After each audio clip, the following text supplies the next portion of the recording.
Estamos na metade do bloco 2 do T2, Seminário Bioeconomia e Cadeias de Valor. Alguns lembretes, mantenham os microfones fechados, enviem perguntas e contribuições pelo chat durante toda a aula. Bom, agora vamos iniciar a segunda aula de hoje, que é sobre agroindústria. Para proferir a palestra Caminhos e estratégias para a adequação das agroindústrias, visando a segurança dos alimentos e ampliação de mercados, eu convido o senhor Leomar Presoto. Leomar Luiz Presoto é engenheiro agrônomo, com mestrado em agroecossistemas, atua nas especialidades da agricultura familiar, artesanal, com legislação sanitária, queijo artesanal, entre outros temas.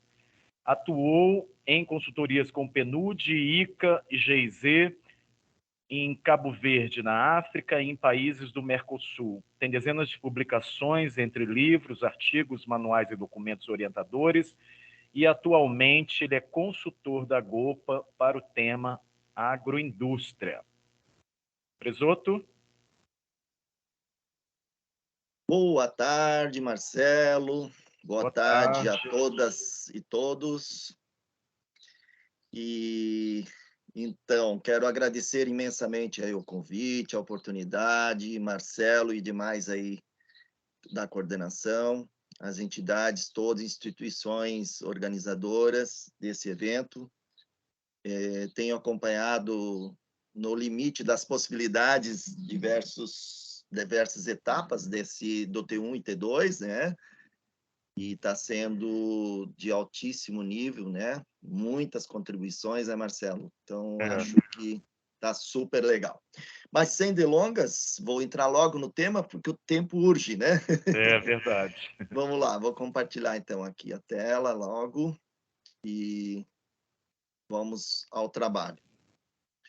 Marcelo, você só vai me confirmando se apareceu já aí ou não. Já apareceu. Tá.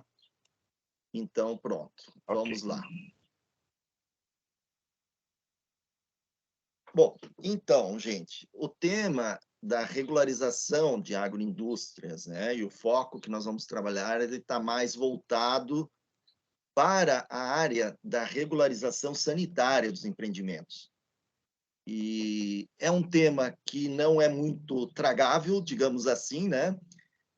Normalmente as pessoas elas têm um pouco de dificuldades também, quem não é da área, quem não é especializado nessa temática, dada a complexidade dos diversos sistemas e órgãos e serviços responsáveis pela regularização e inspeção sanitária de alimentos, né, e bebidas, e também a complexidade, por consequência também, né, de legislação.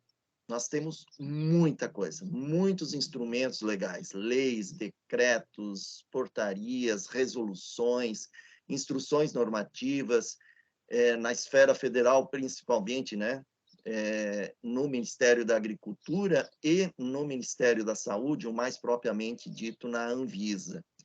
Então, são muitos instrumentos e isso, com certeza, dificulta um pouco a compreensão do funcionamento desse sistema. Eu não tenho a pretensão de aqui resolver essa questão em poucos minutos, mas sim levantaram alguns pontos e alguns elementos importantes sobre esse processo e, ao final, fazer um link com a ideia da formação de profissionais, né?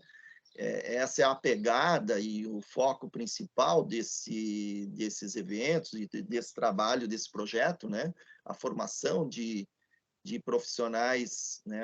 Nas diversas temáticas em torno aí da bioeconomia. Então, também essa parte da regularização sanitária, então vamos trabalhar aqui um pouquinho, tá? Bom, a gente fala muito em implantação de agroindústrias, né, ou de empreendimentos agroindustriais.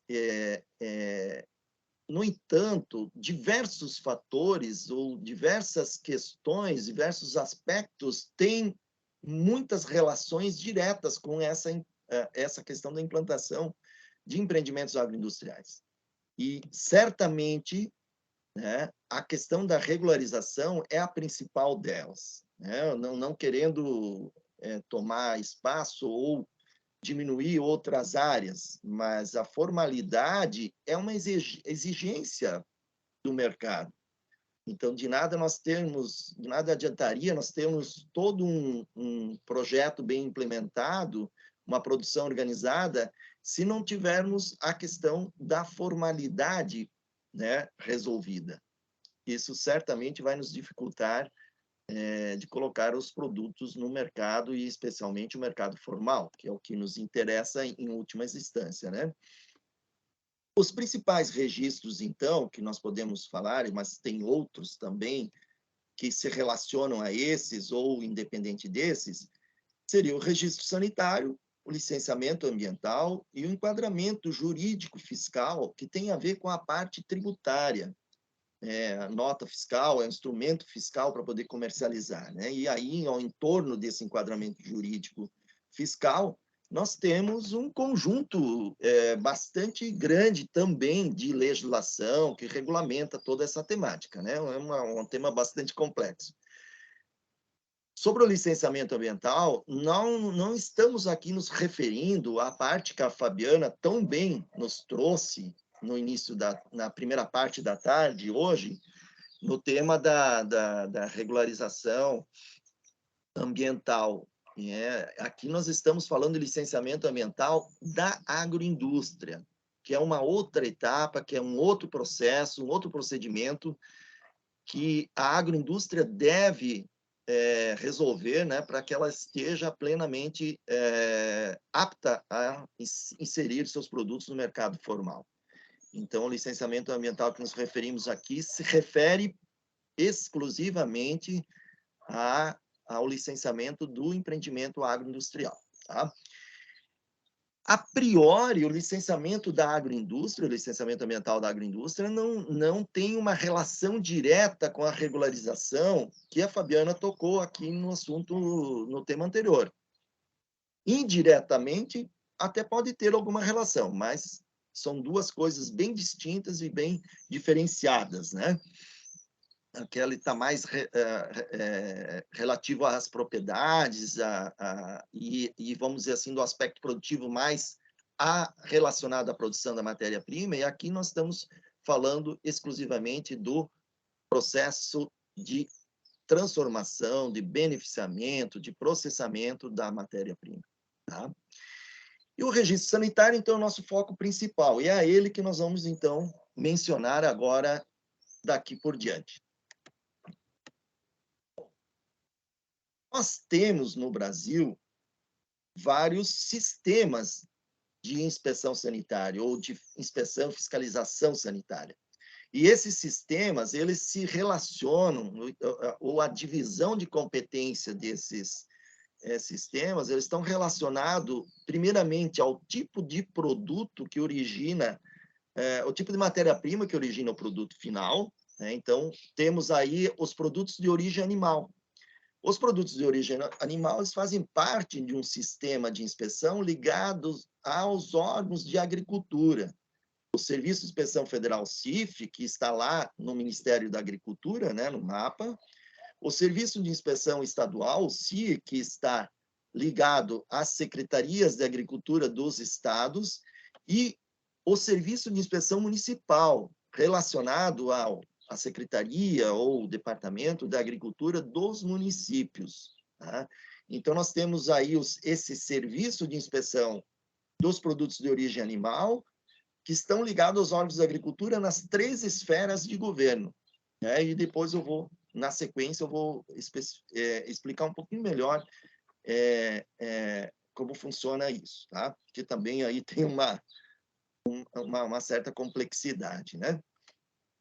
Um segundo sistema está relacionado, então, às bebidas e produtos padronizados. Bom, bebidas fica fácil de a gente já logo entender o que é, né?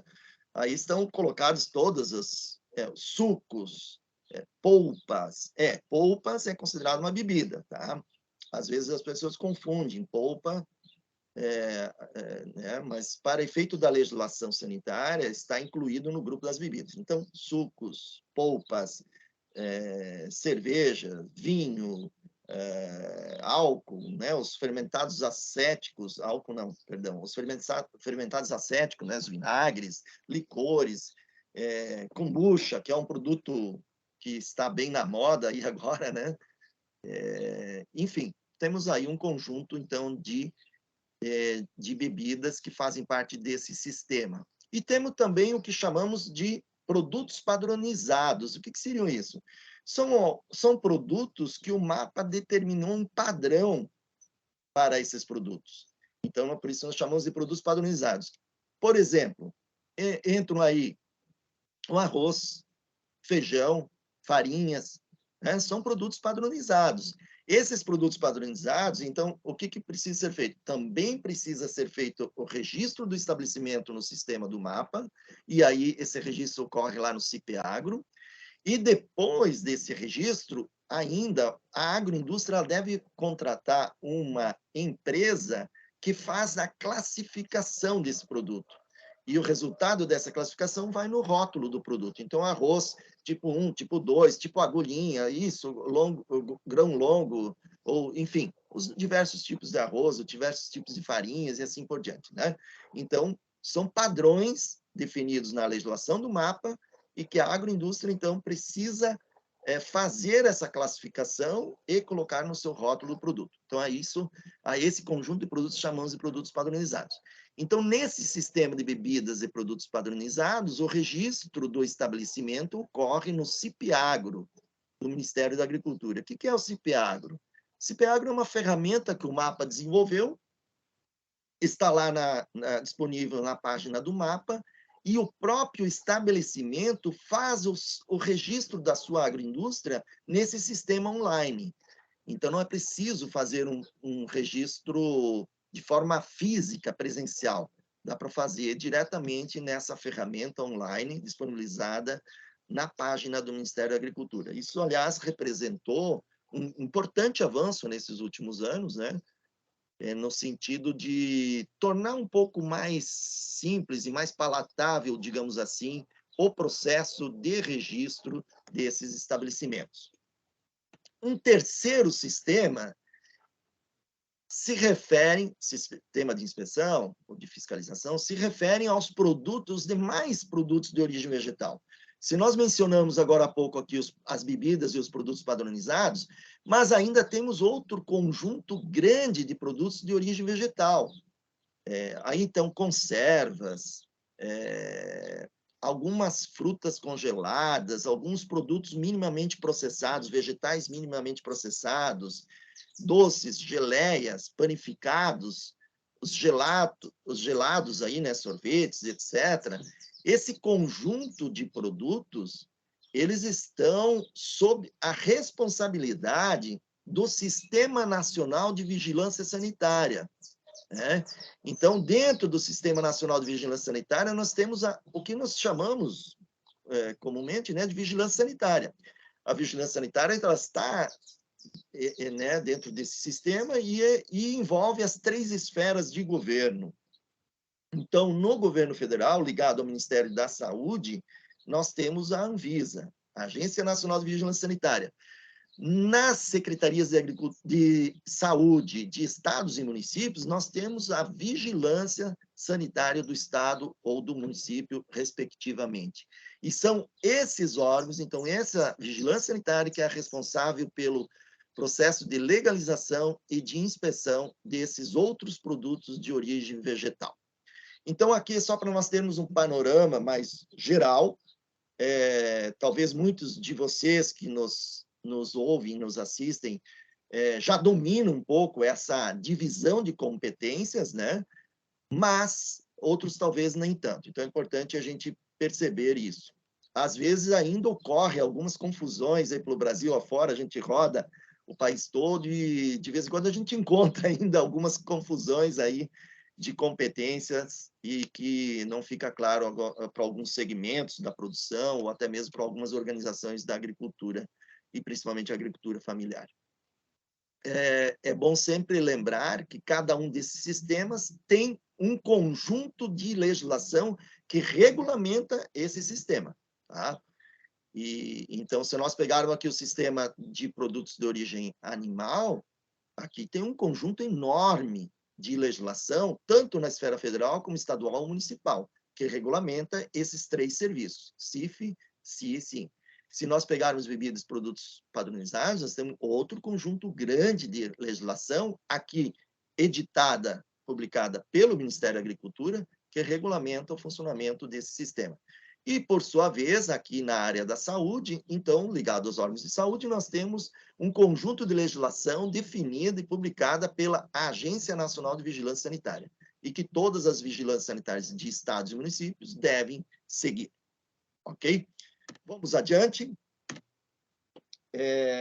Nós temos, então, desta forma, um pouco mais resumida, os órgãos competentes nas 3 esferas de governo, naquilo que se relaciona aos produtos de origem animal, que é o foco principal que eu vou tratar mais agora em diante. Então, temos, dessa forma, o CIF, né, na inspeção, o Serviço de Inspeção Federal ligado ao MAPA, que tem toda uma regulamentação federal, né? Então, é a legislação do MAPA que define como o CIF vai funcionar, Serviço de Inspeção Federal. Esse Serviço de Inspeção Federal, hoje em dia, ele está mais relacionado aos grandes empreendimentos e principalmente à exportação. É quem cuida mais desses empreendimentos é o Ministério da Agricultura através do CIF. Então, e esses produtos, eles estão liberados, uma vez tendo o CIF, eles podem ser comercializados em todo o Brasil. Ah, pode exportar também? Pode, porém, para exportar, não basta apenas ter o CIF. Tem que também,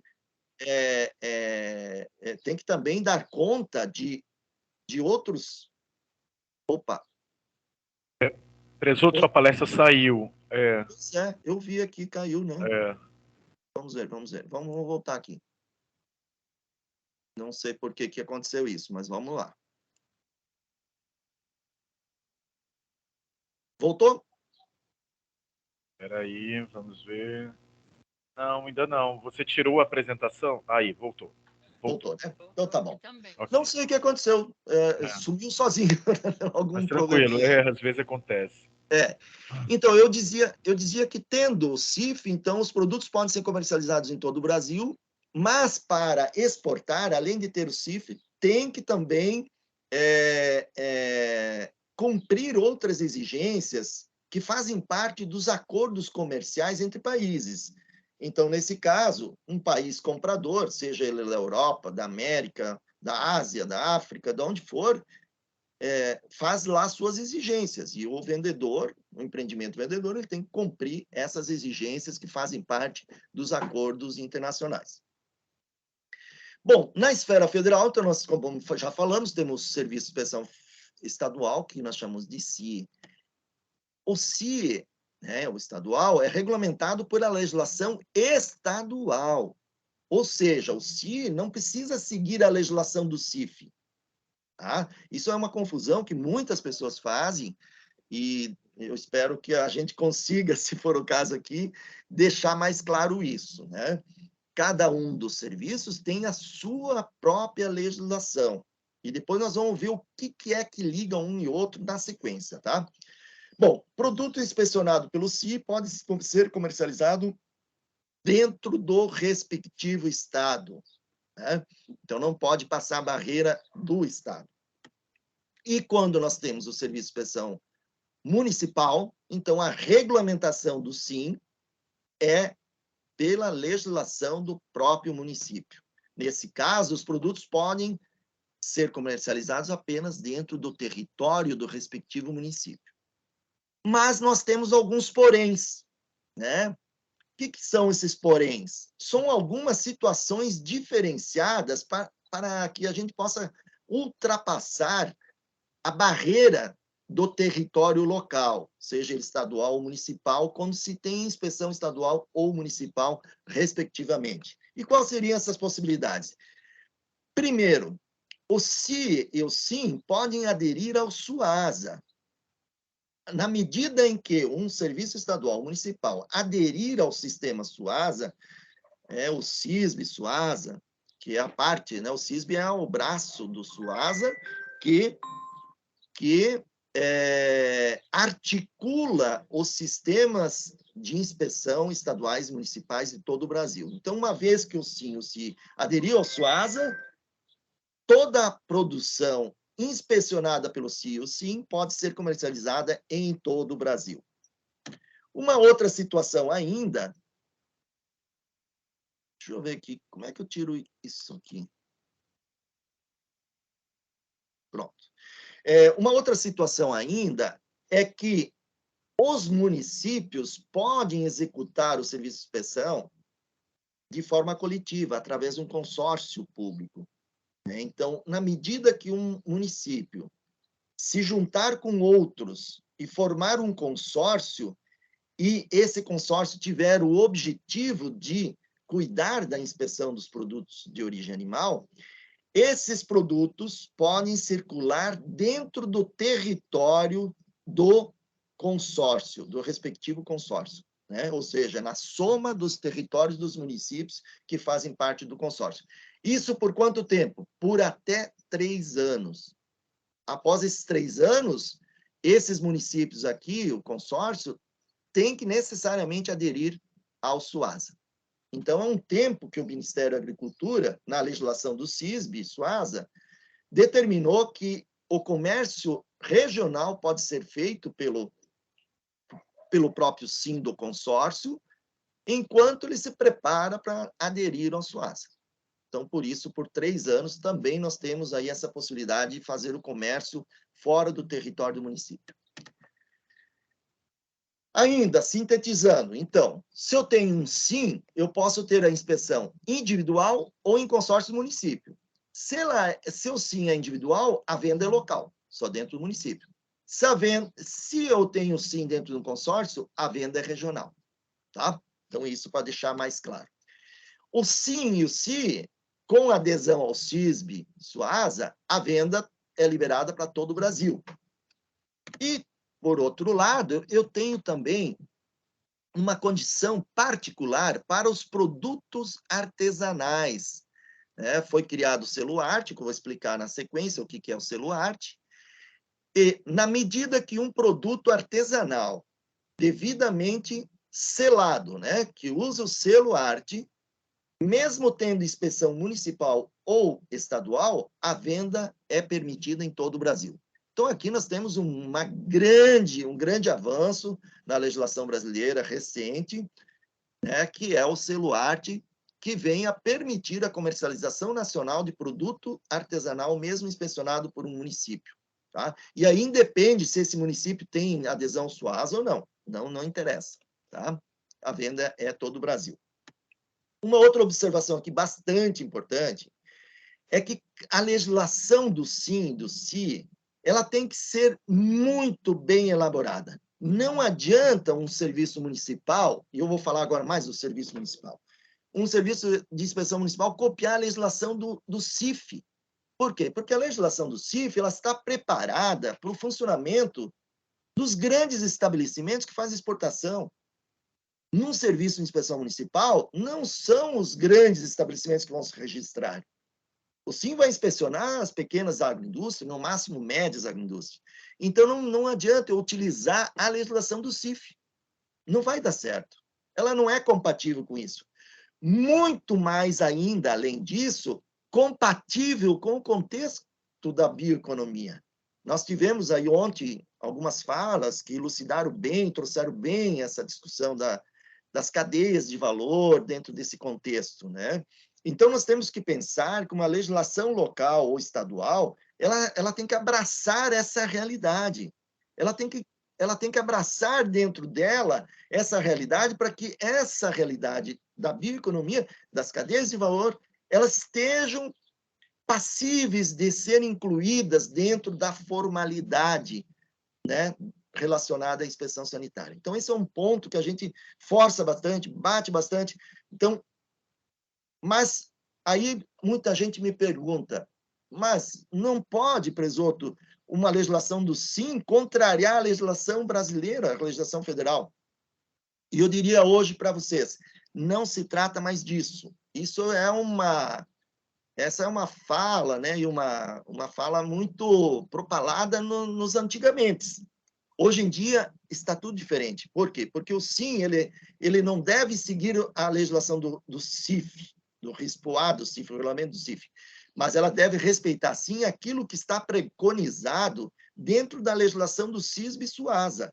Essa, sim, o SIM tem que considerar. E, para isso, várias ferramentas e conceitos novos foram instituídos na legislação federal do CISB e SUASA, de modo a permitir que o SIM tenha uma legislação própria, adequada à sua realidade produtiva local e aqui, nesse caso, a esse contexto da bioeconomia. Por isso eu quis muito fazer esse friso aqui nessa lâmina. Selo arte, então, como prometi, vamos tentar... Professor, só para você saber, você tem ainda 12 minutos. Muito bem, vamos lá. Ok. O selo arte é uma ferramenta que identifica produtos artesanais de origem animal. Ou seja, reconhece e caracteriza produto artesanal. Não é um serviço de inspeção. Selo arte, a priori, ele não tem relação com serviço de inspeção, não representa serviço de inspeção. Tá? Nesse sentido, ele vai ter que ter algo a mais que o selo arte. E o bom disso, que além de reconhecer e caracterizar o produto artesanal, permite a comercialização em todo o Brasil, como já falei antes. A concessão do selo arte cabe ao Serviço de Inspeção de Estados e Municípios. Então, o próprio SIM pode conceder o selo arte. Tá? Então, aqui uma outra informação bem importante. Conceito de produto artesanal. Então, são aqueles produtos que são elaborados a partir de matérias-primas da própria produção, né, local, de origem determinada, ou seja, que tem um processo de rastreabilidade. Os ingredientes industrializados já têm restrição, e é o mínimo necessário, e é proibido os corantes, aromatizantes, aditivos cosméticos. Então, por exemplo, eu posso usar um sal, que é um produto industrializado, ou a pimenta, mas eu não posso usar um corante, um aromatizante, né, que vai tirar a característica original desse produto. Tá? As técnicas com predomínio do manual, né, não do informatizado, do automatizado, né, em que cada pessoa relacionada ao processo produtivo ela tem o domínio integral desse processo, né? Com inspeção oficial. Olha aqui, ó, eu disse que selo arte não é inspeção. Então, no próprio conceito de produto artesanal já diz, tem que ter inspeção oficial. Qual inspeção oficial? Qualquer uma. Pode ser o SIM, pode ser o CI, pode ser o CIF. Não tem problema, mas tem que ter uma inspeção para poder ter o selo arte. E o produto final ele é individualizado, genuíno, singular e que mantenha, né, as características tradicionais, culturais e regionais do produto. Eu falei em não precisa copiar a legislação federal, no caso de um SIM. A base desse entendimento está na legislação federal do CISB-SUASA. E lá nessa legislação apareceu esse termo equivalência. Esse foi a equivalência veio para quebrar paradigmas, né? Ao invés de nós dizermos, como antigamente, não pode contrariar a legislação federal, hoje nós temos que trabalhar com a ideia da equivalência. Equivalência é a base para adesão dos serviços de inspeção ao SUASA, que eu falei anteriormente. E o que é equivalência, então? É o estado no qual as medidas de inspeção higiênica, sanitária e tecnológicas aplicadas por diferentes serviços que têm suas diferentes legislações, como já expliquei, né, de inspeção, permitam alcançar os mesmos objetivos de inspeção e fiscalização e no cuidado e qualidade dos produtos. Ou seja, eu não preciso ter a mesma legislação, eu não preciso organizar um SIM da mesmo jeito que é o CIF, mas eu preciso alcançar a mesma segurança sanitária de inocuidade e qualidade dos produtos. E isso está no artigo 149, parágrafo único do Decreto Federal 5.741 de 2006. Tá? Então, esse conceito veio para quebrar paradigmas, né? E, a partir disso, então, abriu um leque. Cada serviço municipal pode ter sua própria legislação, estadual também, abraçando a realidade produtiva local, abraçando, então, esse contexto da produção na bioeconomia. Outra coisa importante no momento atual são os novos paradigmas, né, da inspeção. A inspeção menos presente na unidade industrial e mais baseada em documentos auditáveis e também em análise de riscos, né? Então, a ideia é que não basta fazer uma boa inspeção, tem que fazer uma boa inspeção e provar com documentos que está bem feita e que alcança a inocuidade e qualidade dos produtos, ou seja, apresenta equivalência de resultados. O conceito de agroindustrialização, então, é qualquer processo de beneficiamento, transformação, né, processamento dos produtos da bioeconomia, né, seja agro-silvopastoriz, aquícolas, extrativistas, etc., etc. Desde os processos mais simples até os mais complexos, né? E o objetivo é, então, adicionar valores aos produtos, né, agregar valores, gerar oportunidades de trabalho e de renda, né? Hoje também a Fabiana mencionou muito na questão aí da regularização ambiental, né? O que pode ter de ganhos a mais, né? Então, essa questão, a oportunidade de trabalho e de renda, ela está por trás de todo esse processo. E aqui também, da mesma forma. E, principalmente, a inclusão da agricultura familiar, né? Da produção da agricultura familiar e, por consequência, melhor condições de vida para essas populações todas que fazem parte desse contexto da produção e da bioeconomia. Então, aí, geração de renda pós-trabalho descentralizados, diversificação da produção de alimentos, a industrialização descentralizada, isso é muito interessante, né? Dentro dos contextos locais, produtivos, das cadeias de valores, né? A questão da qualidade diferenciada, e eu sei que, bom, ontem já foi mencionado a importância, né, da diferenciação da qualidade dos produtos, ou eu sei que também Rogério daqui a pouco vai mencionar isso. Então, nós podemos ter vários apelos de valorização e incorporação de atributos especiais e diferenciados nos produtos e nos processos produtivos, sejam eles culturais, ambientais, o saber fazer, as questões sociais, todas as pegadas aí que a gente pode trabalhar das mais diversas dimensões. Eu tenho até uma publicação que eu falo sobre um conceito de qualidade ampla. E o que seria essa qualidade ampla? Realmente, ali a gente trabalha diversas dimensões para definir uma qualidade de um produto, de um processo produtivo, ou seja, são ferramentas para que possam ser incorporados dentro dos produtos e processos produtivos, e aí termos, então, essa tal diferenciação. A dinamização da economia local, mais renda, aumento do consumo local, regional, aumento da arrecadação de tributos e, com isso, também mais serviços oferecidos às populações locais. Enfim, isso dinamiza, é bom, é positivo para todos os segmentos. Mercados importantes dialogando com essa questão da legalização. O mercado institucional, seja ele público ou privado, né? No público temos aí todas as instituições públicas, seja de educação, saúde, etc., que podem fazer as compras, mas também instituições privadas, como hospitais privados, escolas privadas, e assim por diante, né? Restaurantes privados, também é mercado institucional. A venda direta, tão importante, venda direta, ela pode não resolver toda a dimensão do comércio, a venda direta, mas ela é importante para, ao menos, alguma parte da produção ter o tete-a-tete entre quem produz e quem consome, ter um diálogo educativo entre quem produz e quem consome. Isso ajuda a promover o produto, contar a história que tem inserido nesse produto, a diferenciação que ele porta junto com ele, e assim por diante. Então, tem as diversas formas de venda direta.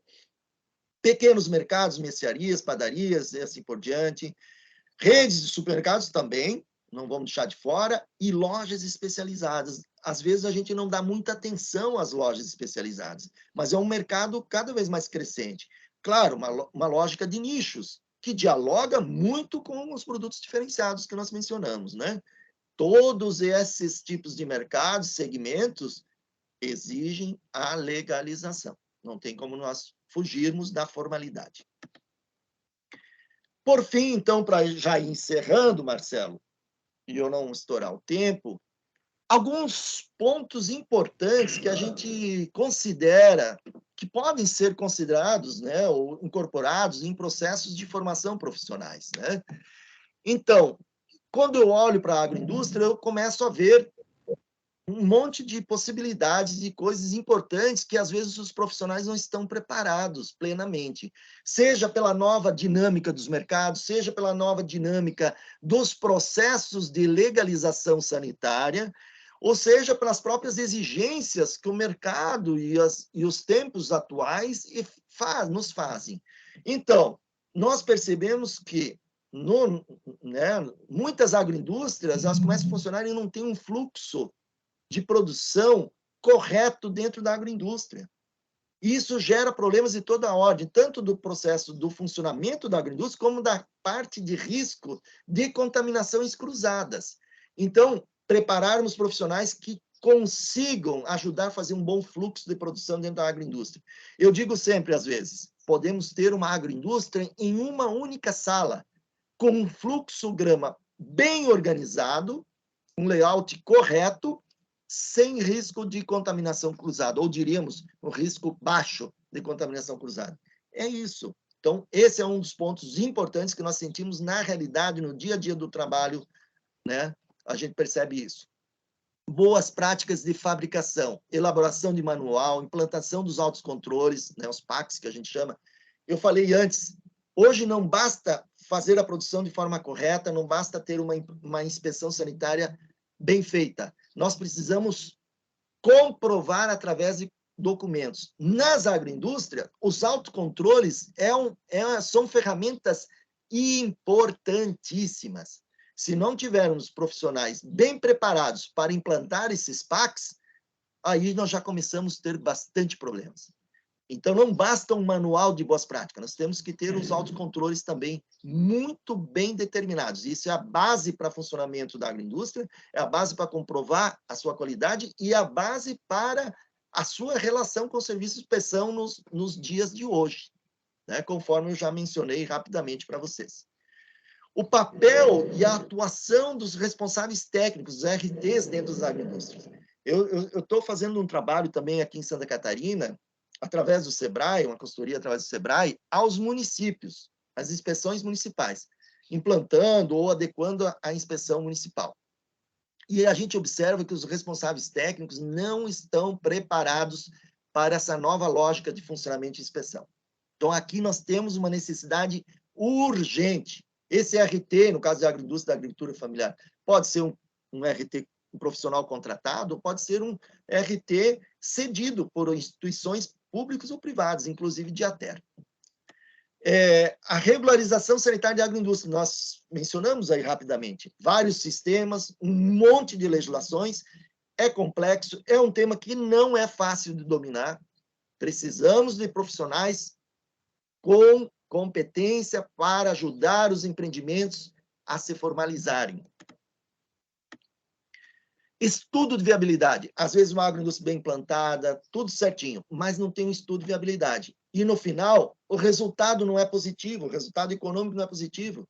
Então, nós precisamos fazer um bom estudo. Nós temos que ter um projeto dessa agroindústria, de início ao fim, né? Prevendo as várias dimensões da viabilidade, seja produtiva, de gestão, definição de preço. Às vezes, tem uma agroindústria vendendo um produto sem saber qual é o custo de produção desse produto, sem definir um preço de venda com base no custo de produção e na margem de lucro. É claro que vai ter problemas, né? E assim por diante. A gestão da qualidade e a diferenciação da qualidade. Prepararmos profissionais para implementar essa diferenciação da qualidade em loco, lá no chão de fábrica, como a gente diz, né? Em cada contexto local, a identificar os atributos passíveis de incorporar no processo produtivo e nos produtos, para que realmente a gente alcance a diferenciação da qualidade. Processos organizativos, múltiplas formas e múltiplas finalidades. Não dá para pensar um único modelo de organização. Nós temos diversidade social, cultural, produtiva, climática, de relações, de pessoas, de produção. Então, não podemos pensar uma única forma de organização. Temos as mais variadas formas possíveis e imagináveis. Então, nós precisamos ter profissionais que dominem essas ferramentas e consigam ajudar em cada local qual é a melhor forma de fazer um processo organizativo e a formalidade dessas organizações, quando elas são constituídas, né, de tal forma que consiga ajudar, seja na questão de logística, da identidade visual, da escala e diversidade de produtos, as negociações com o mercado, a legalização, o acesso ao mercado, enfim, nas mais diversas dimensões imagináveis que um empreendimento agroindustrial requer e assim deve ser trabalhado. Marcelo, agradeço, era isso que eu tinha preparado para a nossa fala aqui inicial. Fico à disposição. Obrigado. Ok, Presoto, obrigado. Vamos agora para as perguntas. Tem algumas perguntas, tá? Vou fazê-las em bloco, tá bom? A primeira pergunta é da Marília Costa. Ela pergunta assim: qualquer produto com algum ingrediente animal, por exemplo, leite, gelatina, vai ser classificado como produção orgânica animal? E aí tem outra. Sim, pode falar. Outra pergunta da Silvia Tereza. Ela diz assim: como saber se os produtos que vêm diretamente do campo para a comercialização por cooperativas passam por essa fiscalização sanitária? Posso emendar mais duas? Sim, manda. Ok, da Marília também, Marília Costa. Como, onde o empreendedor pode entender ou conhecer a legislação para se adequar e seguir a legislação? E a última, que é minha, em relação ao SUASA, que facilita a inspeção e regularização dos empreendimentos, como está o serviço na Amazônia, o serviço do SUASA na Amazônia? E tem mais aqui uma pergunta que chegou agora. Você pode citar mais exemplos do banco de vendas direta e onde estão ocorrendo irregulamentados? Ok. Marcelo, essa é da Edilvânia Santana, do IF de Roraima. Tá. Se eu esquecer, eu tentei anotar aqui, mas tudo muito rapidamente, mas tu me ajuda e lembrando se for o caso. Então, primeiro, né, a questão do um ingrediente animal se já caracteriza como produto de origem animal. Vejam, aqui um ingrediente é uma coisa, outra coisa é a matéria-prima principal. Nós estamos sempre nos referindo à matéria-prima principal e não a um ingrediente que possa compor os produtos. Então, se eu tenho lá uma geleia de fruta, que eu vou incorporar ali nela uma pequena quantidade de gelatina a partir de um elemento lá dos animais, que ajuda a compor uma gelatina. Isso eu não caracterizo como produto de origem animal, não é o caso. Produto de origem animal é quando nós temos realmente como matéria-prima principal carnes, pescados, produtos das abelhas, ovos e leite. Né? Então, nós temos, por exemplo, na confeitaria ou nos panificados, nós temos também uso de leite e ovos para elaborar um pão, um bolo, uma torta, um doce, mas isso não configura o produto de origem animal, tá? Então não há problema não. Como saber se passa por fiscalização sanitária? Sempre tem que ter a identificação do serviço de inspeção no rótulo do produto. Se não tiver identificação no rótulo, é porque o produto não foi inspecionado. Tá? Então, essa é a maneira simples e clara, né? Sempre com o rótulo. Por isso, a rotulagem é um item obrigatório nos produtos. Não há um produto legalizado no serviço de inspeção sem rotulagem. Tá? Como professor, só uma questão, esse rótulo, ele tem que vir na embalagem ou ele pode ser aquele grudado também, colado? Tem diversas formas de... Só um pouquinho aí. Só um pouquinho, só um instantinho, deu um problema aqui. Só um pouquinho.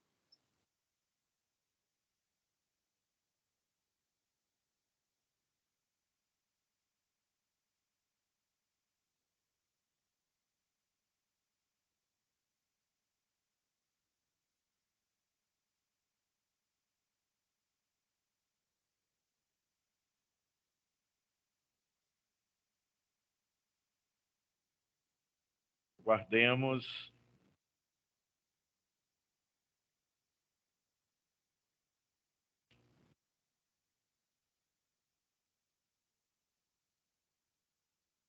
Perdão, Marcelo, demais, deu um probleminha aqui. Ok. Pode... Próxima pergunta. Como onde o empreendedor pode entender ou conhecer a legislação para se adequar e segui-la? Tá. Não, veja, então cada órgão, cada órgão desse, cada serviço de inspeção tem lá seu conjunto de legislação. Então, não há um único local. Se eu vou registrar meu produto e ele é de competência da vigilância sanitária, eu vou na vigilância sanitária local. E lá eu vou ter as informações, todo o processo. Se é um produto de origem animal e eu vou registrar num serviço municipal, é lá no município que está a legislação do SIM. E assim por diante, para o estadual e para o federal também da mesma forma, tá? Ok. Uhum. Agora, se eu falar do mapa, eu posso entrar no site do mapa, lá eu vou ter toda a legislação do CIF e também daquele sistema dos produtos lá das bebidas, né? Que eu mencionei. Isso está lá no site do mapa, também muita coisa lá. No site da Anvisa eu também tenho a maior parte da legislação relacionada aos produtos de competência da vigilância sanitária, tá? A outra pergunta relacionada ao SUASA, então, né? Como Isso. está na Amazônia, né? Da Amazônia. Olha, nós temos vários estados da Amazônia pediram adesão ao SUASA. No entanto, nenhum deles estava finalizado até recentemente. O Pará é o que estava mais próximo disso. O Amazonas estava... Até eu tenho um trabalho que eu acompanho há um bom tempo lá na Amazônia, no Amazonas, estados do Amazonas, e eles estavam, dado momento ali, muito próximo de receber adesão, mas aí não cumpriram um dos requisitos que estava com dificuldade, e até hoje não confirmou. Mas eu sei que estão muito próximos de adesão, aí a maioria dos estados, né, principalmente Amazonas e Pará. E isso é importante, né, Marcelo, porque abre uma porta para venda fora do local, né? Então, isso é um aspecto muito importante. Sobre a venda direta, que foi a última questão, bom, aqui é um ponto que me empolga muito, me deixa bastante mexido, porque é um tema que nós temos que avançar bastante. Hoje, nós temos no decreto do CISB, né, do SUASA, no artigo 7º, do decreto 5741/2006, ele prevê que estados e municípios podem fazer uma regulamentação para a venda direta, uma regulamentação simplificada. Então, a venda direta ela ocorre sempre local. Então, não é no mapa que tu vai legalizar isso, é lá no município, ou seu município não tem, aí realmente é uma dificuldade, porque nem o estado vai fazer isso. E também nós temos na IN 16, no artigo 6º, também a previsão de que os municípios possam fazer essa regulamentação. No trabalho que nós estamos fazendo aqui em Santa Catarina, ajudando os municípios a implementar uma legislação mais adequada, nós estamos fazendo um decreto especificamente sobre isso. É um decreto aí de poucos artigos que regulamenta um processo simplificado de cadastramento sanitário de pequena produção exclusivamente para venda direta. E nisso inclui, inclusive, alimentação escolar local, não de outros municípios e outras comunidades, da própria comunidade. Isso é uma venda local e é considerado uma venda direta. Nós já temos, inclusive, jurisprudência na legislação brasileira. Então, aqui abre um campo maravilhoso para pensar naquela pessoa que faz pequeniníssimas quantidades, é aquela coisa muito pequena que não alcança um registro sanitário, construir salas para legalizar no serviço. Então, assim, mesmo sendo processado na cozinha da casa, com os devidos cuidados sanitários, tem alguns princípios das suas práticas, algumas coisas exigidas, mas pode fazer um cadastramento sanitário e, com isso, com o acompanhamento do SIM, vender direto ao consumidor. Tá ok. Certo? Ok, Presuto. Obrigado. Olha só, é porque a gente não tem mais tempo, mas tem um comentário da Alessandra Fonseca e eu vou ler uma pergunta que eu queria que você respondesse no chat, tá? Entra lá, por favor, e responda, porque aí fica para todo mundo também, tá? A Alessandra fala assim, Alessandra do IFAM Campus Lábrea, comentário, os cursos técnicos de administração dos institutos federais localizados na Amazônia precisam moldar seu PPC, que deve ser o plano de cursos, né, para atender essa demanda que a bioeconomia requer e formar profissionais com esse perfil. E aí tem uma pergunta do Césio, da EFA Colinas, do Tocantins, que diz assim, boa tarde, em relação aos produtos artesanais informal e os produtos de origens duvidosa, clandestinos, como podemos lidar né, com diante dessas situações? Aí eu queria que você respondesse isso no chat, tá ok? Perfeito, okay, obrigado, Marcelo. Presuto, quero muito agradecer sua participação, eu acho que foi fundamental, né, como da Fabiana também. Hoje está tudo muito integrado, então, para nós é extremamente importante, né, a sua abordagem das questões fundamentais para a agroindústria da bioeconomia na Amazônia, com a regularização do empreendimento, os registros necessários, né? A gente sabe que nem sempre são facilitados para os agricultores familiares, né, e para os empreendimentos locais. Por isso, precisamos de profissionais capacitados para atuar na temática do CIF, do CI, do SIM, do SUASA, né? Compreendendo todo esse universo. A agroindústria, a gente sabe que ela é um divisor de águas na comunidade, né? Nas regiões, agrega valor à produção e também orienta a atuação dos empreendimentos no mercado. Estudos recentes que todos receberam, o estudo de oferta e demanda da educação profissional nas cadeias de valor da bioeconomia, todos receberam nos grupos do WhatsApp.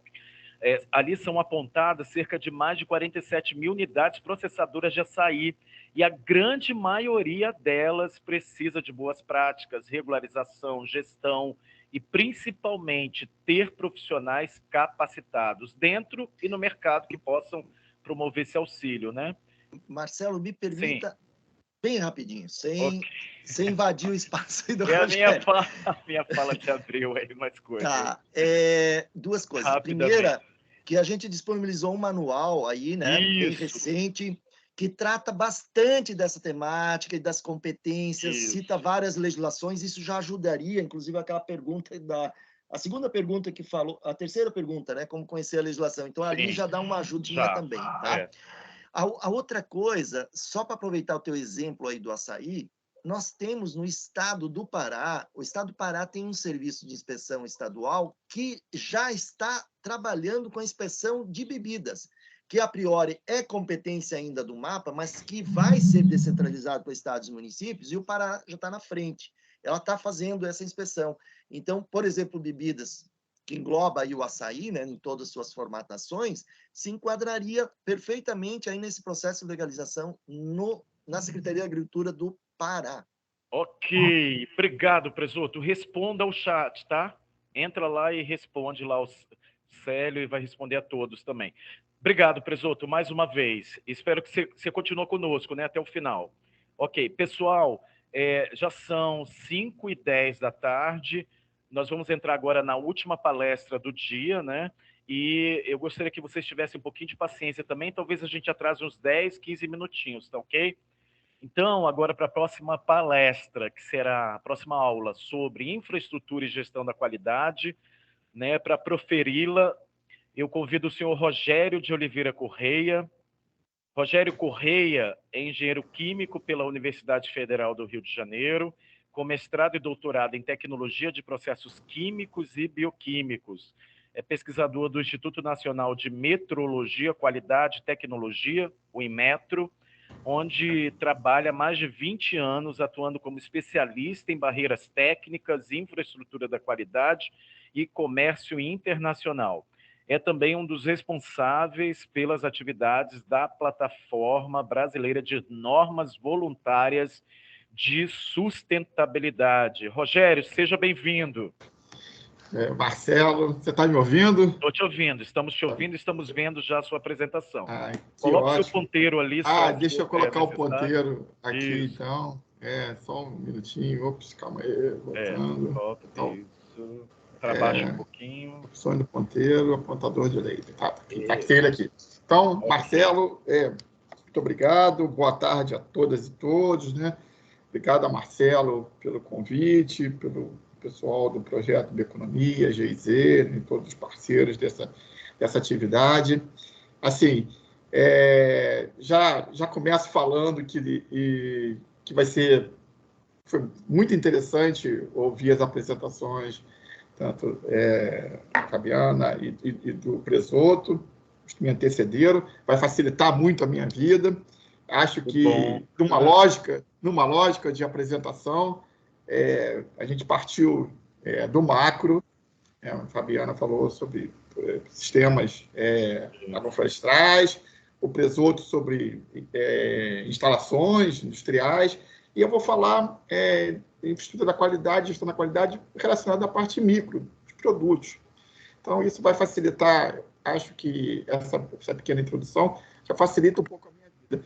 Eu vou falar, basicamente, então, essa apresentação é uma apresentação para professores, vocês têm amplo conhecimento de disciplinas relacionadas às ciências da natureza, matemática, física, química, biologia. Então, o que eu tenho a apresentar nessa palestra, né, de sensibilização, é um pouco do trabalho de como essas ferramentas, dessas ciências, elas ajudam para o processo de gestão da qualidade, chamar a atenção de vocês para a questão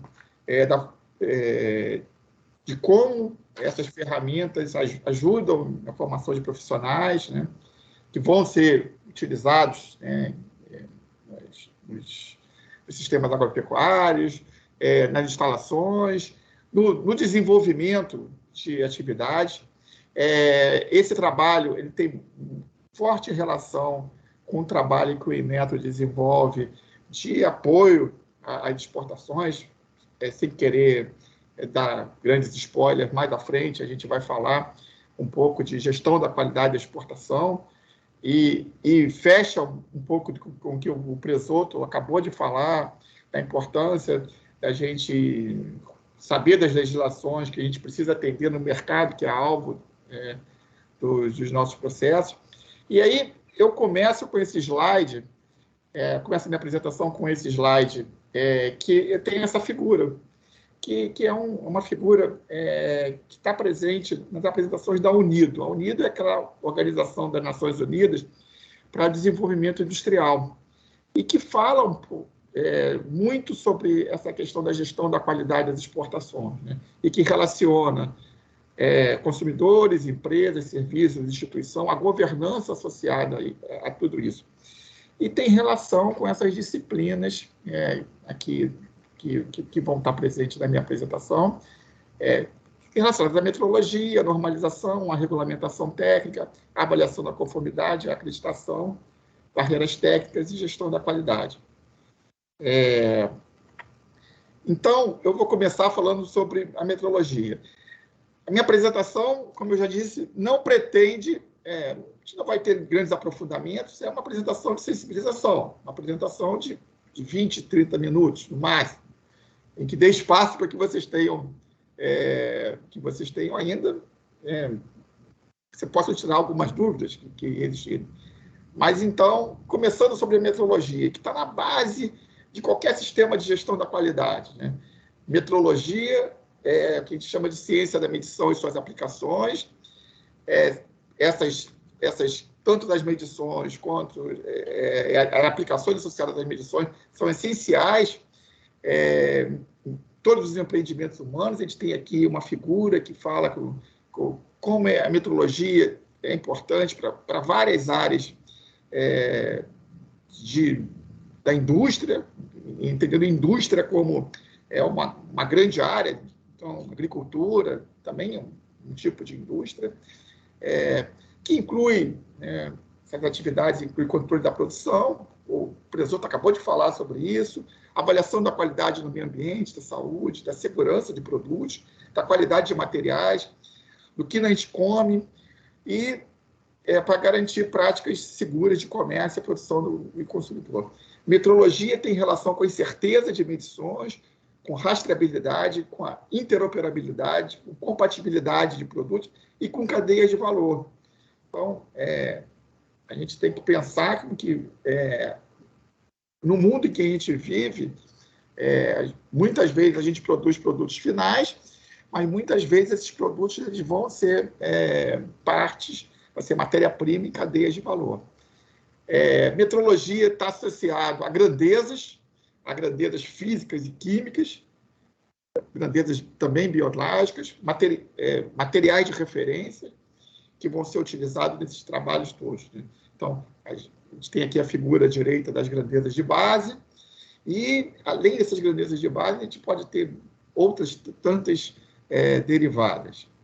Quando a gente está falando de sistema de gestão da qualidade, e, enfim, toda essa cadeia de gestão da qualidade, a gente tem que ter em mente que a gente tem relação direta com boas práticas, com manejo, né? São palavras importantes, boas práticas, manejo, sistemas participativos de garantia. A gente está falando também de, por exemplo, estoque de carbono, pegada de carbono, mercado de carbono, são termos que a gente vai encontrar essas disciplinas onde essas disciplinas estão relacionadas com o sistema de qualidade. Depois de metrologia, então, se a gente for imaginar uma escadinha, né? Então, a metrologia está lá na base da escada. Depois, o que a gente encontra é a normalização. Então, normalização, termos muito gerais, é atividade que estabelece prescrições destinadas à utilização comum e repetitiva com vista à obtenção de um grau ótimo de ordem, em determinado contexto, para produtos existentes ou potenciais, né? Então, a gente normaliza a norma, ou sinônimo padrão, melhor sinônimo da norma é um padrão, pode ser um modelo, uma regra, um preceito, uma lei, ela é a forma da gente expressar determinada atividade que é repetida várias vezes, né? Então, aqui eu mostro algumas figuras. Então, aqui uma figura de uma comunidade, onde a gente não identifica um padrão exatamente definido, e uma figura de um centro habitacional, onde tem um padrão definido. Na figura de baixo, um cruzamento em que os carros, né, estão todos engarrafados, né, mas estão desengarrafados porque não há uma certa ordem, né, uma certa norma, um determinado padrão.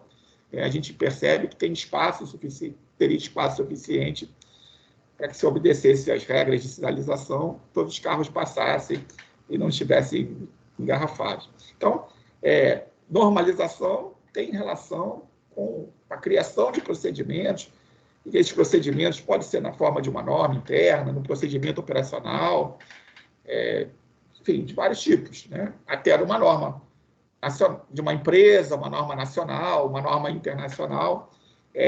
Tudo isso tem importância, porque é a forma, a gente vai ver mais adiante que a norma é a base do que o Presoto acabou de mencionar. Então, as regulamentações, as portarias, as instruções normativas, as leis, que são modo da gente, do governo se expressar, né? Então, o regulamento é o documento que contém regras de caráter obrigatório, que é adotado por uma autoridade governamental. Pode ser lá o município, o estado, o país.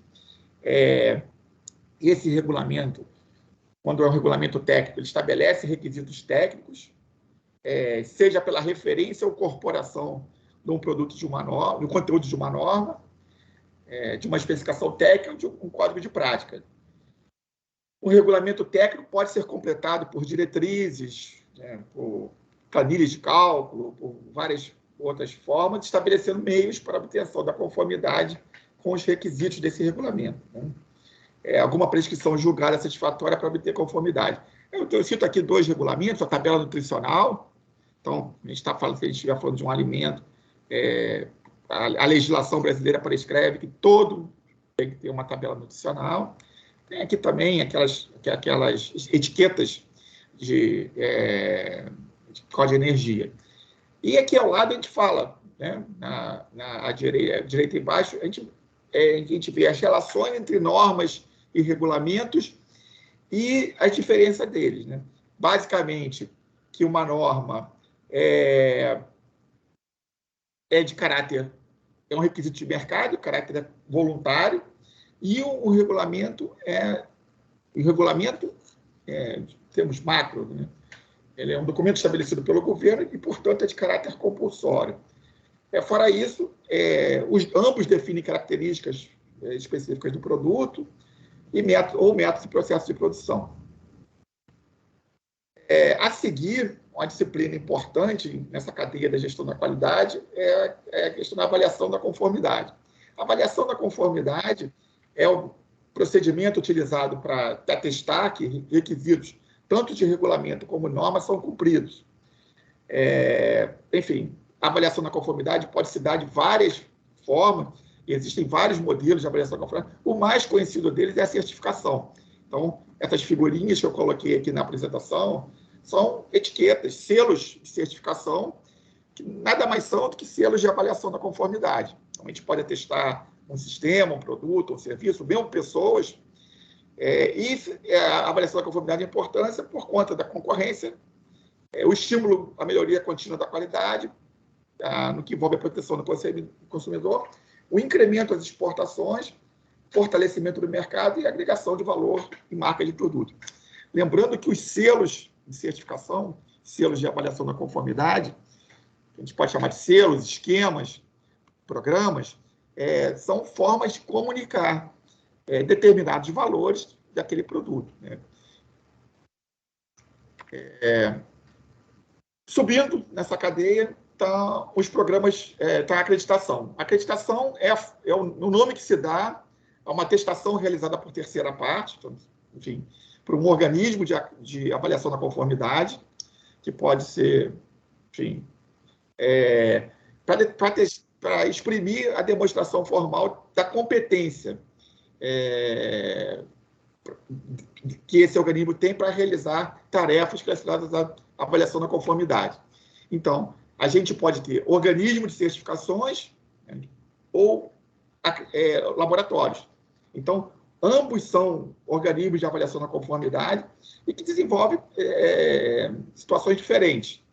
Então, por exemplo, um organismo de certificação de avaliação da conformidade pode certificar produtos, pode certificar sistemas de gestão, pode certificar pessoas, e cada um em conformidade com uma norma diferente. E laboratórios, pode ser um laboratório de calibração, associado à discussão de metrologia, um laboratório de ensaio, um laboratório de análises clínicas, ou um laboratório de BPL, boas práticas laboratoriais, que, nesse caso, a gente não chama esse reconhecimento explicitamente de acreditação. BPL está associado a um sistema da OCDE, e o que se dá, e o nome que se utiliza, apesar de ser um tipo de acreditação, uma acreditação genérica, é um reconhecimento de instalações, né, para realizar estudos de boas práticas laboratoriais associadas à toxicologia e ecotoxicologia. Então, no fundo, é um tipo de acreditação.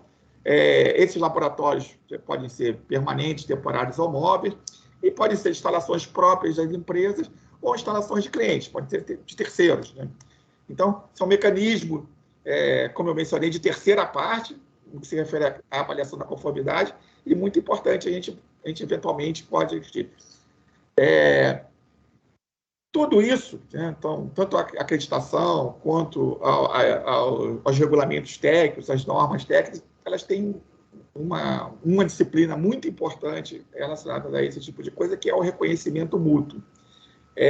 Então, o reconhecimento mútuo do sistema de certificação e acreditação entre países faz com que um produto que passou por um processo de certificação em determinado território, ele seja reconhecido em outro território, exterior. Isso tem muita importância por conta dos custos das certificações. As certificações são mecanismos caros e, portanto, né, quanto mais certificações faz, se onera as empresas em tempo e dinheiro. Então, quanto mais reconhecimento houver, menor a fragmentação dessas normas.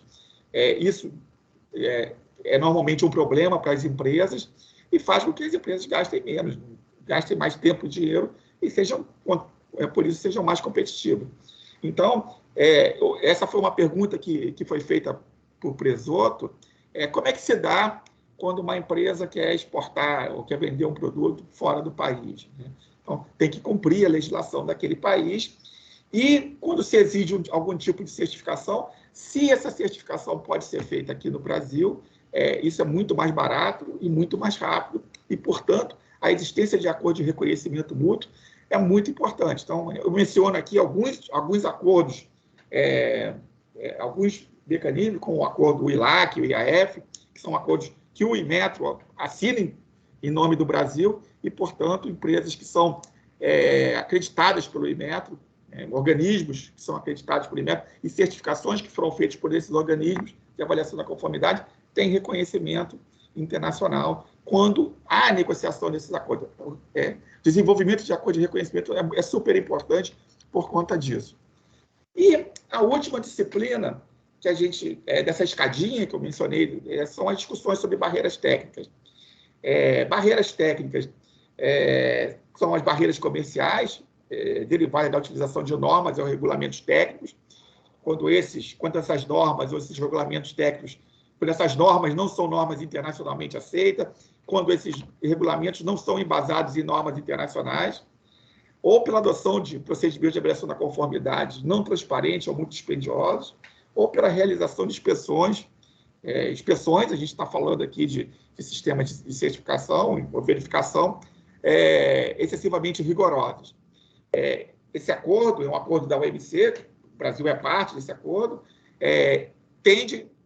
trabalha para evitar que barreiras desnecessárias ao comércio internacional sejam desenvolvidas.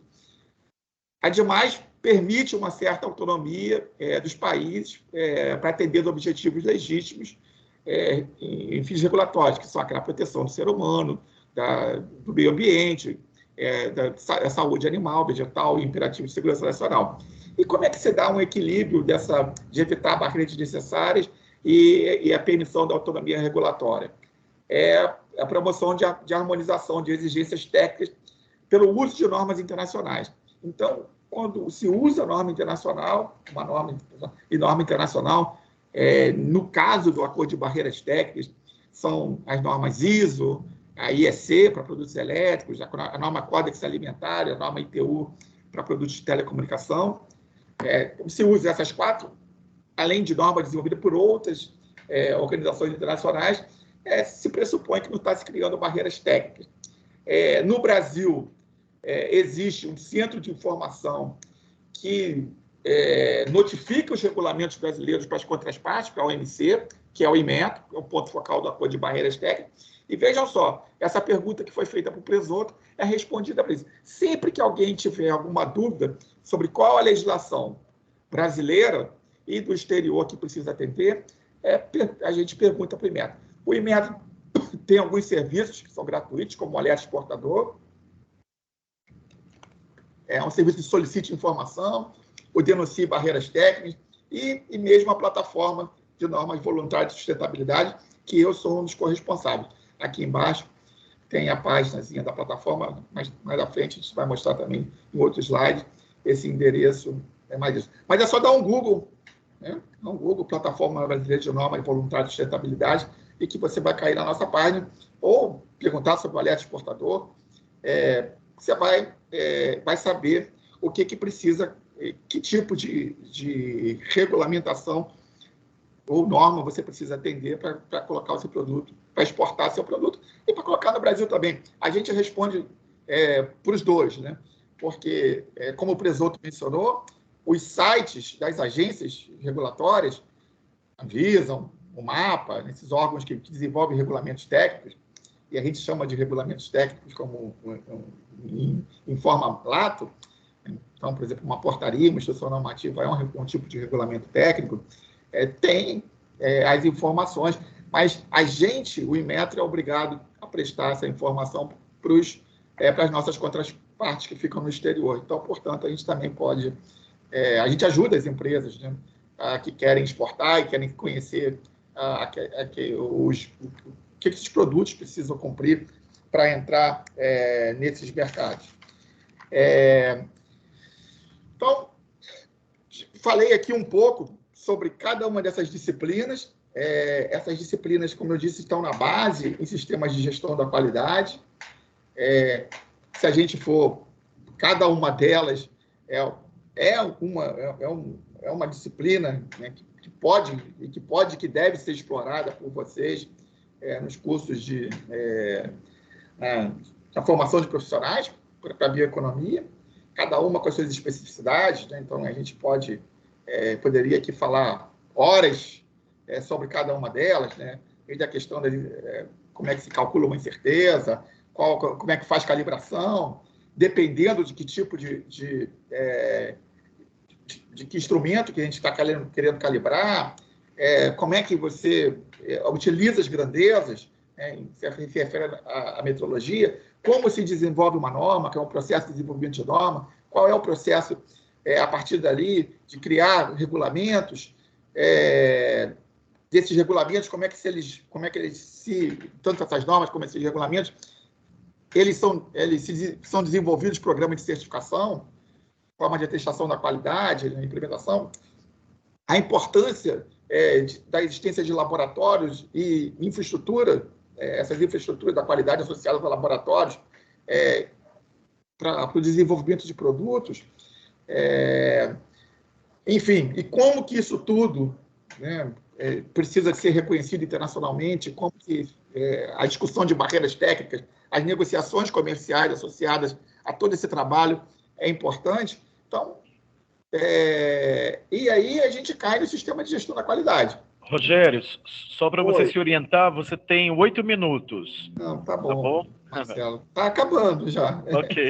Isso. Eu já falei mais da metade da minha apresentação. E aí, no sistema de gestão da qualidade, que a gente vai falando aqui, eu mostro algumas, a conceituação, sobre todas as atividades da função gerencial que determinam a política da qualidade, o planejamento da qualidade, a garantia da qualidade, a melhoria da qualidade dentro do sistema da qualidade. Cito aqui alguns sistemas de gestão da qualidade bastante conhecidos, né? A ISO 9000, que é de gestão da qualidade, a ISO 14000, gestão ambiental, a ISO 26000, responsabilidade social, e várias outras, né? Então são utilizadas, por exemplo, em produtos, a ISO 22000, ou a PPCC, o HACCP em inglês, né? O sistema, o PDCA, que é o ciclo de melhoria contínua, né, de planejamento, fazer, verificar e agir, né? E essa frase do Banco Mundial, né, que infere, né, que a grande diferença entre países desenvolvidos e países em desenvolvimento ou menos desenvolvidos é a existência e a carência desse segundo grupo de instituições para certificar a qualidade, estabelecer, aplicar normas e padrões, né? Assim como reunir e disseminar a informação necessária à realização de negócios. Então, a ausência ou o número diminuto dessas organizações, desses organismos de avaliação da conformidade, sim, é um problema para o país. Sempre lembrando isso, né, das dimensões continentais do Brasil. Então, por exemplo, quando a gente está falando da bioeconomia da Amazônia, que, por exemplo, um território como a Amazônia tem muito menos instalações, laboratórios, por exemplo, com uma região sul e sudeste do Brasil, onde estão mais concentradas. Se a gente for olhar no mapa do Brasil, o mapa de calor dessas instalações, onde elas estão focadas em Rio, São Paulo e no sul do país, que é onde normalmente tem mais instalações industriais, né? E isso, sim, é um problema. Envolve questão de custo, envolve seleção de realização desses ensaios e tudo mais. A importância desse sistema de gestão para controle da qualidade da produção, para planejamento da produção, para desenvolvimento de normas e procedimentos operacionais, para a questão dos apelos usados para realçar a característica dos produtos e processos produtivos, para os sistemas participativos de garantia, para certificações da qualidade, normas e voluntários de sustentabilidade. Aqui, no centro, eu coloco alguns apelos usados para realçar a característica de produtos. Esses apelos, eles são desenvolvidos pelo próprio produtor. Eles falam sobre o tipo de produto que eles fazem, por exemplo, o produto é vegano, o produto é biológico. Quando você utiliza um apelo, ele não está baseado em lei. Então, é a prática que o produtor faz. Está muito mais vinculado ao tipo de produto que é feito.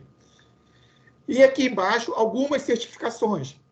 E aí, então, a gente menciona aqui 3 tipos de certificações, né?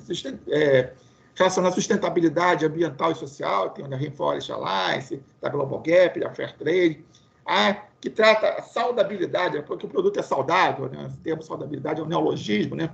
Mas, por exemplo, uma norma, um selo do Ministério da Agricultura dos Estados Unidos, que o produto não é transgênico, e segurança de alimento, né? Então, essa FSC 22000, então, existe uma norma ISO 22000, a FSC também é um tipo, ISO 22000, que é a ISO 22000, e a BRC Food. São normas de segurança de animais, tal como a PPCC é um tipo, a Global Gap também é um tipo de segurança de alimentos.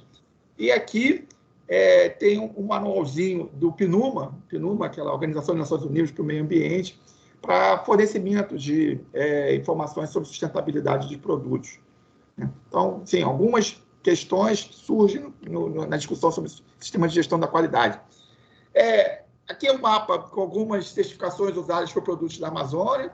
Esse trabalho foi desenvolvido pela Apex Brasil, então a gente participou junto com eles para desenvolver, e que usa para produtos tipo açaí, pimenta, café, cacau, castanha, guaraná, alguns tipos de certificação, essas certificações que eu mostrei anteriormente, os produtos, né, nessas cidades que foram desenvolvidas, que estão aqui no mapa, né? Alguns trabalhos sobre normas voluntárias de sustentabilidade que nós, no INMETA, desenvolvemos com a plataforma, são cadernos que falam sobre normas brasileiras e desenvolvidas em parceria com o projeto Mercado Verde e Produtos e Consumo Sustentável, que foi o projeto que antecedeu o projeto de bioeconomia. Então, esses documentos estão disponíveis na página da plataforma, na página do INMETA. Fechando já minha apresentação, né? Qual o impacto dessas discussões para as organizações, para os setores, para o consumidor, né? Então, a discussão, o principal impacto para as organizações governamentais é a adaptação desses sistemas de gestão em seus processos de compra, para o desenvolvimento de regras e negociações comerciais. Eu vou, nesse aspecto aqui, eu vou falar de uma portaria que o MAPA desenvolveu em 2021, no ano passado, sobre requisitos e critérios para certificação voluntária de produtos de origem vegetal. A portaria 375, de agosto de 21, que fala, que ajuda, por exemplo, o reconhecimento de programas de certificações desenvolvidos por terceiras partes no Brasil. Em organizações não governamentais, né? Essas organizações tendem a continuar desenvolvendo esquemas, e quando eu falo esquemas, esses selos, e demandando melhores práticas ao governo e empresas, focalizando demandas do consumidor e de seus clientes potenciais. Setores afetados, né? Os mais diversos, mas a gente já falou anteriormente, a bioeconomia é muito forte nesse setor, o agronegócio, produtos de base florestal, então, são bastante afetadas e demandantes, né, desse tipo de certificação. E o consumidor, ele está sujeito a múltiplas informações, ele quer cada vez mais se informar, vai continuar demandando melhores produtos e serviços, e uma tendência, o que se observa é um aumento de demanda por produtos e serviços sustentáveis. Né? A discussão sobre sustentabilidade é uma questão e que envolve as 3 dimensões, não só a dimensão ambiental, mas também a dimensão social e econômica está muito forte. Os impactos das dimensões da sustentabilidade na economia, no meio ambiente e na sociedade. Então, as 3 dimensões. Né? Então, economicamente falando, tem um impacto grande na produtividade, na transferência de tecnologia, na inovação, e maiores exigências relacionadas ao comércio justo e boas práticas, e na inovação de produtos e serviços. O meio ambiente, né, então, é uma parte frágil da questão, a discussão sobre mudanças climáticas, a questão sobre florestas, reflorestamento, desmatamento, a discussão sobre saneamento, programa de resíduos sólidos, né, então, programa de análise de ciclos de vida, ACV, e a sociedade. Né.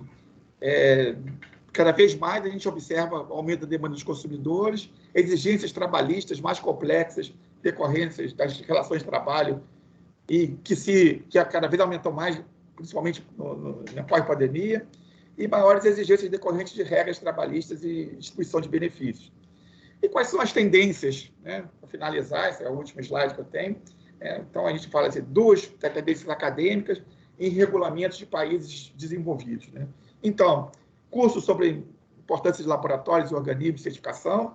Esses cursos, o jargão nosso, 17.025, que é a norma sobre certificação de gestão de laboratório, certificação de prestação de laboratório, curso sobre metrologia, sobre normalização, avaliação da conformidade de certificação, planejamento e gestão de processos, gestão dos processos e gestão da qualidade da exportação. E aonde que os temas atuais, né, a gente vai ver. DAP é Declaração Ambiental de Produto, e PCR, são regras de categoria de produto, são formas, são bulas que a União Europeia, cada vez mais vai exigir isso para produtos para entrar naquele mercado. O CBAM é o regulamento da União Europeia para avaliação de mercado de carbono na fronteira da União Europeia. Então, por exemplo, a questão do mercado de carbono está muito difícil. Né? A discussão sobre eficiência energética, a discussão sobre pegada de gases de efeito estufa, de carbono, de água e de vários outros, e certificação ESG. Né? Então, aquelas certificações relacionadas a meio ambiente, de governança e questões sociais. Então, deixo aqui meus contatos, né? Fico à disposição para as perguntas. Se tiver mais um tempo, a gente pode contar alguns casos mais, mas eu acho que não vai ter, né, Marcelo? Ô, Rogério, obrigado, viu? Obrigado mesmo.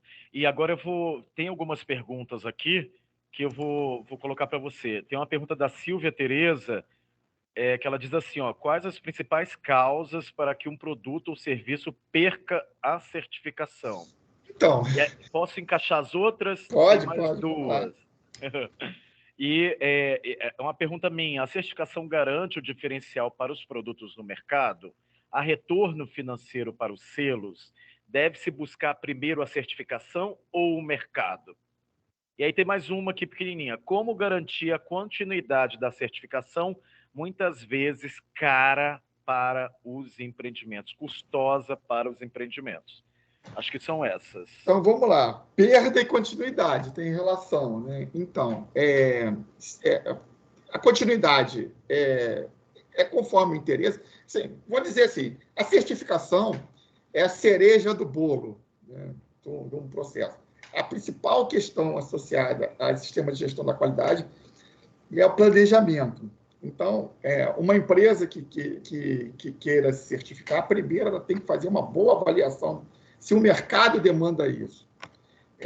Então, até por isso, né? A certificação é um processo caro e demorado, muitas vezes. Né? Então, você precisa de desenvolver o manual da qualidade, mudar algumas práticas, mudança de layout. Então, isso envolve, muitas vezes, até a mudança de cultura da empresa. Então, uma empresa, antes de mais nada, precisa de fazer essa avaliação se vale a pena colocar essa cereja no topo do bolo, isso vai agregar valor ao seu produto. Então, essa é a primeira coisa. E por que isso? Porque, então, por isso, pelo custo de preço e do tempo para uma pequena empresa, só vai valer se ela tiver retorno, né? E esse retorno for significativo em relação a isso. E quais são as alternativas? Os apelos, né?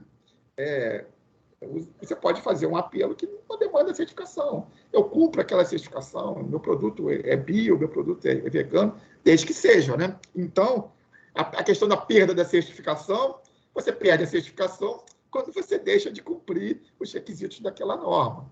Né? E você vai ser auditado. Né? Uma certificação implica um processo de auditoria.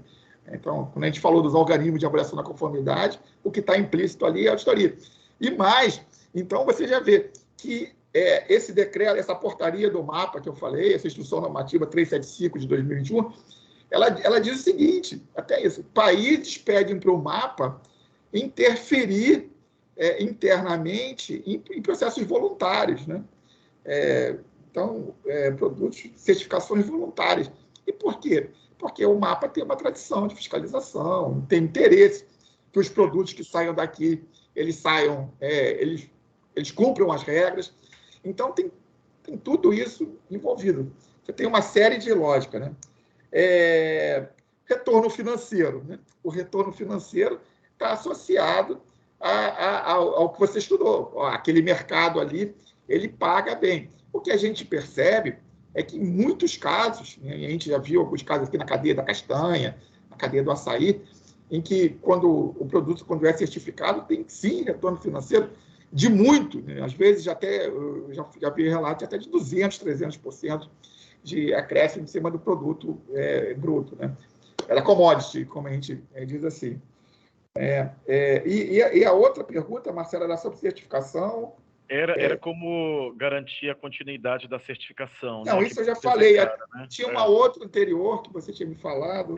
Se a certificação, deixa eu ver, garante o diferencial para os produtos, você já falou? Sim. Não, olha só, a questão se há um diferencial ou não. Isso. Sim, né?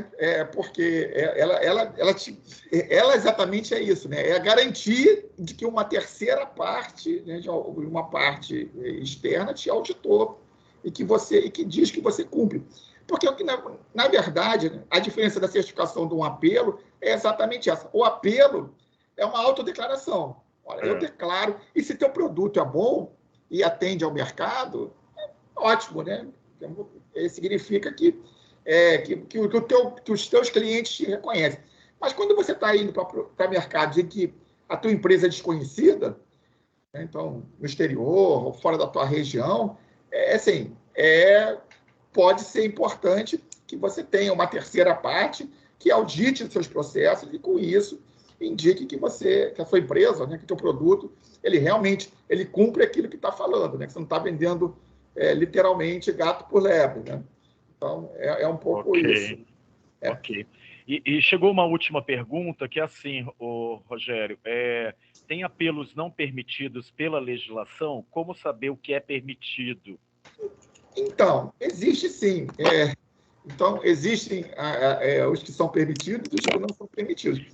Então, por exemplo, né, a questão do produto, o que é exigido, né? Que o produto tem ou não tem glúten, né? Essas coisas assim. Cada vez mais, agora a legislação para alimentos tem o código, né, para produtos que têm problemas para aquelas doenças que são crônicas, né, para diabetes, que tem muito açúcar, sal, para diabetes, pressão. Né? Uhum. Então, e tem apelos que são permitidos, que não tem problema. Então, na verdade, né, você precisa fazer um estudo prévio para verificar o que pode e o que não pode. Esse material está disponível num estudo que a Apex fez, vocês podem, Apex Brasil, Agência de Promoções e Exportações, Investimento, que tem uma parceria com a gente, com o Inmetro, e que desenvolveu, então, vocês têm lugares para encontrar material explicando isso, né? O que pode e o que não pode em relação a determinados produtos, né? É o que está falando.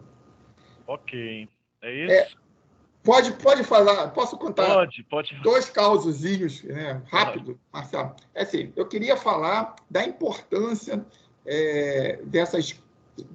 todas essas disciplinas para o desenho de programas de certificação.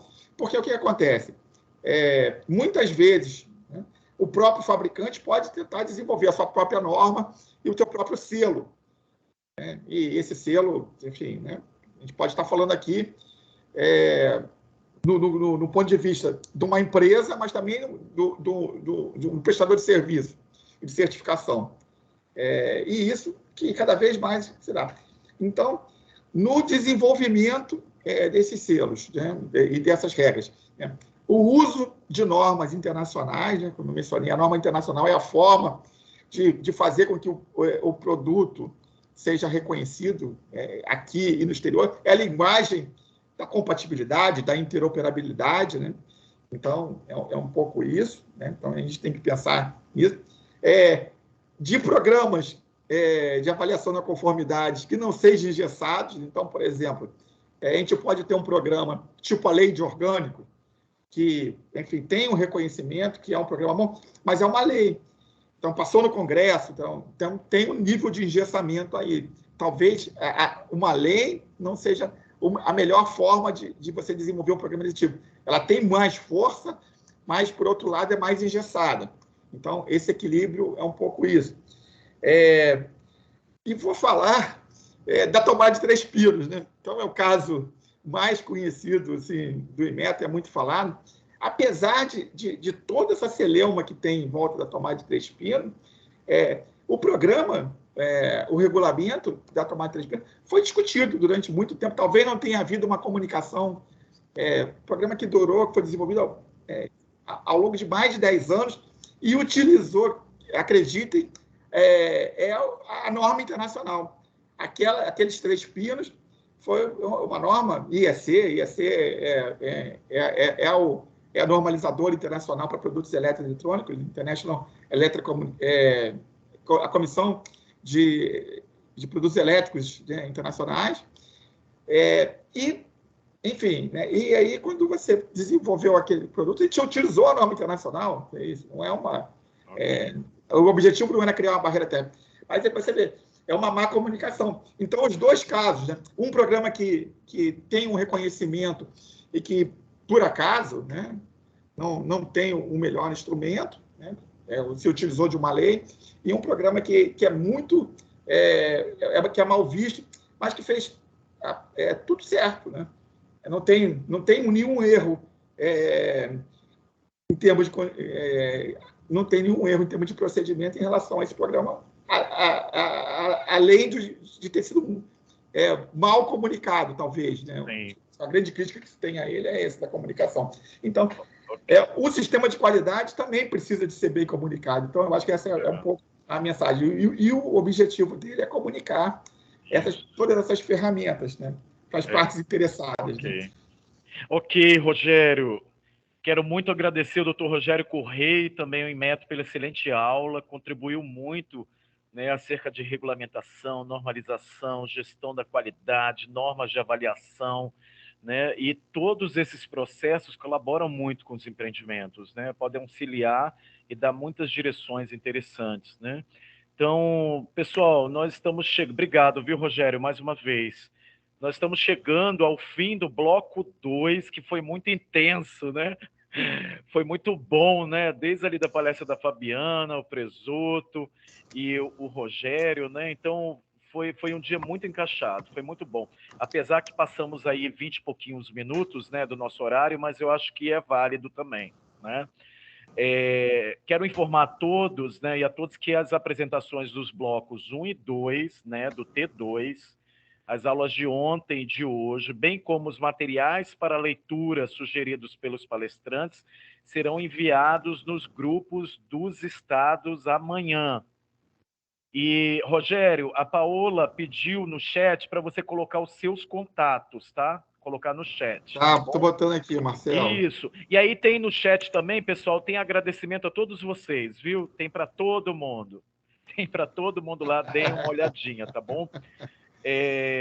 Eu queria, mais uma vez, agradecer, então, a participação de todos vocês que estão nos acompanhando em videoconferência, né, em todos os estados, e também um agradecimento especial aos nossos palestrantes, a Fabiana Barbosa, né, que trabalhou a regularização ambiental, o Leomar Presoto, que trabalhou a questão da agroindústria, né, super importante também, e o Rogério, que fechou com essa diferenciação da qualidade tão importante também. Muito obrigado, viu, gente? Então, eu, em nome da Cooperação Técnica e também da CETEC, do MEC, né, que são organizadores desse evento, nós agradecemos muito a vocês a colaboração. E também, na semana que vem, nós teremos a continuidade do T2, que no dia 16 nós teremos o bloco 3 e no dia 17 encerraremos o T2 com o bloco 4, com temas super importantes. Vocês têm a programação, né, no grupo do WhatsApp de vocês, então consultem também a programação e a gente vai divulgando, tá bom, pessoal? Lembrem-se de preencher a avaliação do T1 que foi enviada nos grupos do WhatsApp. Né? Então, eu queria desejar ainda um resto de semana ótimo a todos, né? Agradecer por estar conosco até essa hora, e nós nos vemos na próxima quarta-feira, no dia 16, logo depois do feriado, tá bom? Obrigado, pessoal. Agradeço também ao Luiz, que esteve conosco apoiando aí, né, todo o processo do Teams também. Todos estão de parabéns. Obrigado. Forte abraço, Marcelo, Luiz, Um abraço para todos. Fabiana, todo mundo. Um abraço.